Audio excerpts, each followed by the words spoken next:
On a system packed with fighting and racing games, Elemental Gimmick Gear, or EGG for the Sega Dreamcast, was one of very few RPGs released for the system, and of course, a point of interest for me. I bought it along with things like Grandia 2, Shenmue, and Skies of Arcadia in the hope of experiencing a new-to-me game with that old-school feel. Visually, EGG accomplishes this and then some. The environments are reminiscent of 90s PC games like Curse of Monkey Island or Fable that I grew up playing, using tons of color and perspective to liven up the visual experience. Most of the game takes place from a top-down perspective, but the boss battles switch to a third-person 3D mode that I'll talk about more later. Elemental Gimmick Gear takes place in a dense portion of jungle filled with plants and wildlife, and of course, pockets of civilization of a futuristic society recently plunged into turmoil. The game opens with a beautiful cinematic telling the story of the discovery of someone called the Sleeper that you eventually assume the role of. You were found in ancient ruins of a place called Fogna while still inside of a machine that the locals later termed an Elemental Gimmick Gear, or an EGG. After being pulled from the ruins, the Sleeper stayed unconscious for 100 more years under observation of scientists researching the area. One day out of nowhere, Fogna seemed to come alive and started devastating the lands around it, sending out huge tendrils and killing everything in its path in an event known as the Breeding.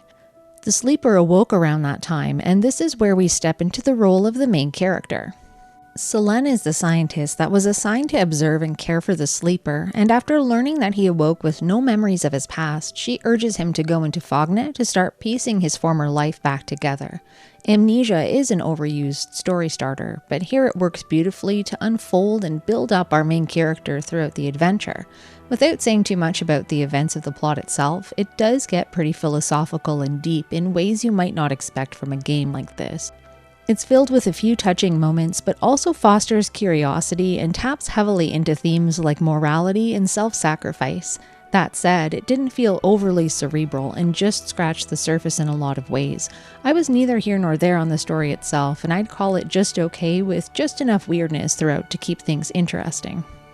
Much of the storytelling is done through flashbacks as the Sleeper ventures in and around Fogna. Some exposition is provided by NPCs in the surrounding areas, but progressing the game mainly requires uncovering memories for the main character and the events leading up to him being trapped inside of Fogna long ago. There were surprisingly very few non-playable characters to interact with inside of the main town of Estokian and the pub up north. Although they rarely provided any good hints or tips to progress the story itself, their conversations did update as different events unfolded, which was a very nice change from other games where you get the same canned response all the way through the game regardless of what has changed in the world around them. As much as you might feel like you're moving forward story-wise, with a very small world with only a few locations to explore, there's a ton of backtracking to the same places at different parts of the game. The backtracking goes hand in hand with gaining new capabilities after picking up skill ROMs. The majority of these are upgrades to the egg suit that allow for new ways to interact with things in the environment. For example, the egg can be modified to catch and carry small blocks or push and pull large objects. With these new tools, paths that were previously inaccessible can be opened up to allow for deeper exploration. Some of these pathways are made available in a logical way, like pushing something down a pit into the oblivion to clear a path, but others have you solving bigger problems. I'd go so far as to say that there's a little too much puzzle solving here, and I felt it stalled my progress and frustrated me more than it added anything fun to the experience. You visit Fog Tower pretty early on, and it's a great example of a place that could have used less of this kind of gameplay. There are over 10 floors to work through, with the goal on each being to get to the elevator that will take you up, but every single floor of that place has some kind of intricate set of conditions that have to be met to get there. Pushing blocks, activating sliding platforms, and rerouting laser beams are just a few of the many things that you'll have to do to get by, and this place took forever to work my way through. The timed sections were probably the worst of all though, with a timer on a door in the distance and you having to whip over there in your spin mode to get through, or hit a switch or something. I'm all for puzzles and challenges, but when it's in excess like this, I find it distracts too much from the main objective and feels like busy work. Throughout the main game world, maneuvering the egg was relatively fluid, if not a little too slow for my tastes, but the biggest roadblock in terms of control was the environment itself. It might be just me since I don't play a lot of newer games, but I sometimes had a hard time seeing if a part of an area I was in was raised up compared to another, since some of the depth perception was deceiving. Ramps or stairs blended into the scenery and could be difficult to distinguish, and even in areas I'd been to a million times by the end of the game, I'd really have to think about where to go. The indoor areas were especially troublesome because of the dark color palette used in a lot of those spaces. This made pits hard to tell apart from regular floor, and I unsurprisingly fell into too many pits to count. Doors, especially those on the bottom walls, were practically invisible except for a faint light illuminating the floor. It was sometimes harder than it should have been to see a way forward. Another gripe I have about getting around has to do with grappling across chasms with the wire arm. They position the two posts in such a way that they line up with one another, and if you're not standing in the exact right spot at the edge, you're going to end up accidentally hooking onto the post on the side you're on instead of across the way. This was so frustrating. It accounted for a lot of my pitfalling too, because trying to get close to the edge was so difficult to judge. Why wouldn't they have just offset these like they did in Secret of Mana? Using the whip in that game felt much less clunky compared to this. Something else that didn't quite feel right was walking onto and off of conveyor belts. There was this huge section on the way to Metal Heaven where you have to do this to reach switches, but the egg's movements would almost feel delayed, leaving me stuck riding the thing around and around again to make another pass at stepping off of it. This section was excruciating to get through. The overall speed of the egg feels slower than molasses. There's no run button, and throughout the entire game you maintain your brisk waddle pace since you never get anything to increase your speed. This frustration also ties directly into my woes over combat in this game because you can never keep up with other enemies. You don't have a chance. They're faster than you, they have more powerful attacks, and a longer attack range than you do. You're only equipped with a stubby punch that puts you at point-blank range from enemies, guaranteeing a lot of damage to you or probably death. Alternatively, you have the wire arm that takes far too long to charge up to be useful in real-time battle and also leaves you vulnerable to attack. The only real asset you have to move more quickly through areas and attack faster is the spin dash. You can go into this mode at any time, but it does take a moment to charge up, which is sometimes just long enough to get you clobbered. When it works though, it puts you into a great offensive stance where you can speedily ram into enemies, but it is very hard to control. You might be wondering why you'd ever attack enemies with anything but the spin dash, and get ready for the biggest stubby sucker punch of all. Your health drains while you're spinning. It's a slow countdown, but it's horrendous. I can't even imagine why anybody would have thought that that was a good idea. There is an item you can pick up to get around burning health to use the spin dash, but it's only obtainable in the most heinous way imaginable. You have to win 100 one-on-one fights in a row against an NPC, and only then can you get your hands on the Eco Spinner. They dangled an effective method of combat and travel in front of me and then stuffed it behind a wall so thick and high with these arena fights that I was completely unmotivated to even try for it. I'd liken this to dodging lightning in the Thunder Plains in Final Fantasy X. Some of us did it for the benefit of the reward and the edge that you got from completing it, but most people just wouldn't care enough to waste their time trying. At least in that game, those kinds of tasks don't limit your ability to actually play the game. But here, 100 consecutive battles just to have a fighting chance to win against enemies that constantly destroy you seems completely unfair.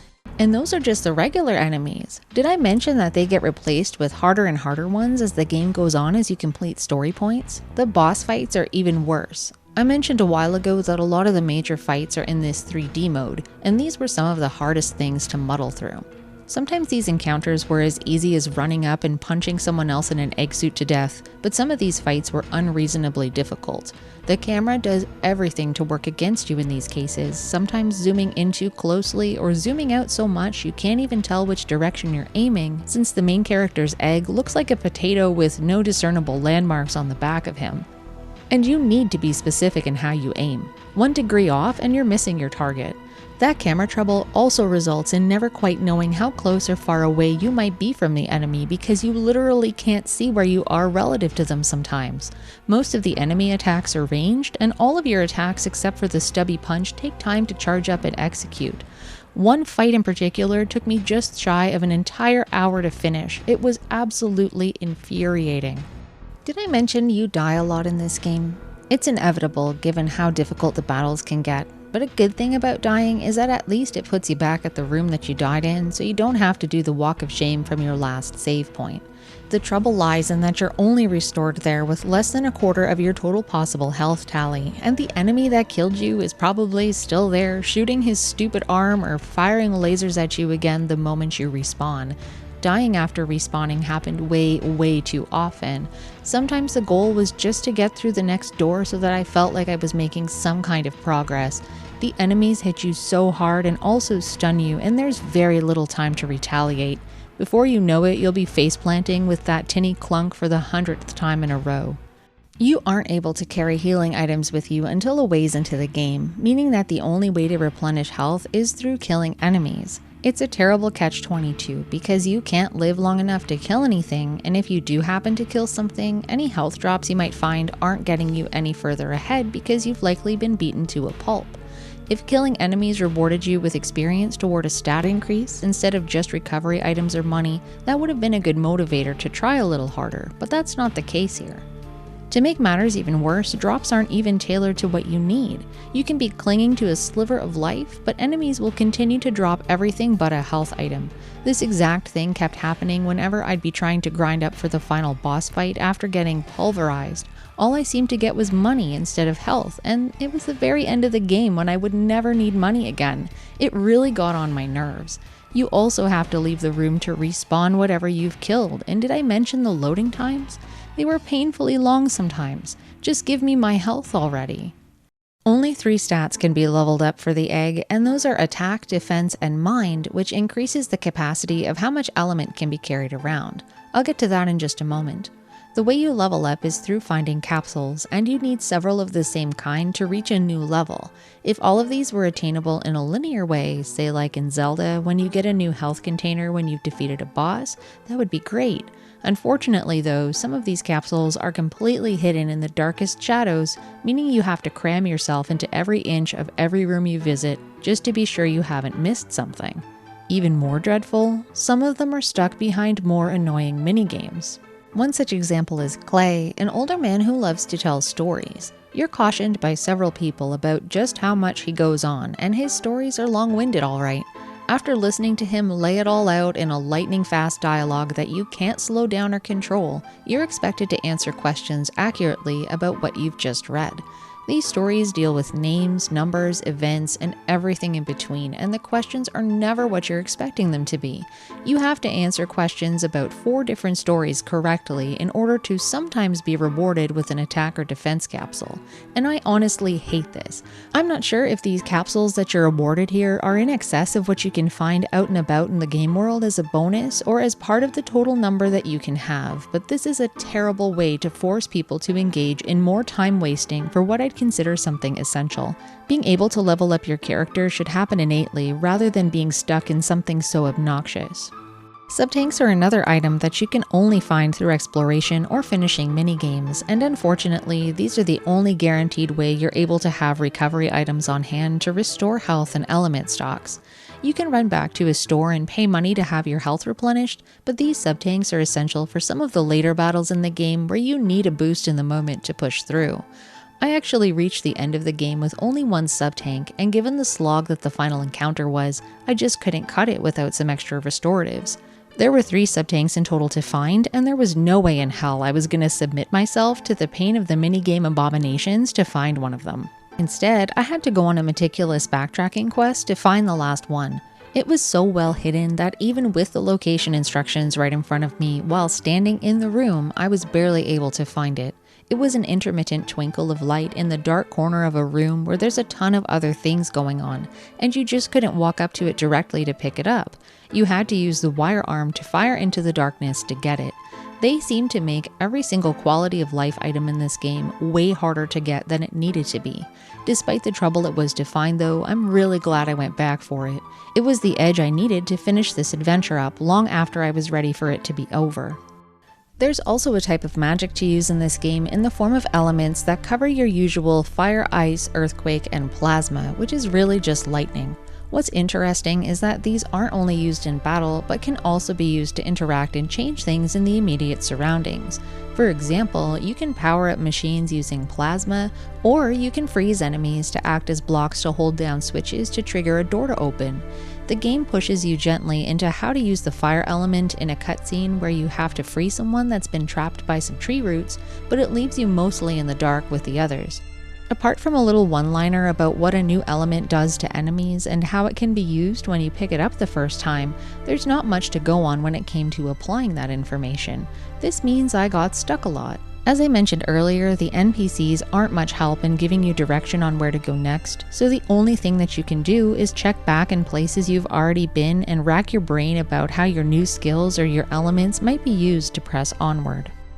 A little bit of shine in this game could be found in its soundtrack. The ambient music in every single area was fantastically done, and I was teleported back to some of the newer games I'd played, like the later Final Fantasy games on PS1 and PS2. I've mostly been playing 8 and 16-bit era RPGs, so hearing a fully fleshed out CD quality soundtrack was a real treat. But guess what? Even the music and Elemental Gimmick Gear couldn't escape its own set of problems. They took this masterpiece of a soundtrack and committed one of the most atrocious of crimes that you can in a game that has you transitioning from area to area as much as this one does. The music restarts every time you go to a new screen. In places like Fogna, where you're always moving from room to room while exploring, between the load times and being forced to hear the same few notes of music, frustrations climbed sky high in no time flat. This was a real letdown.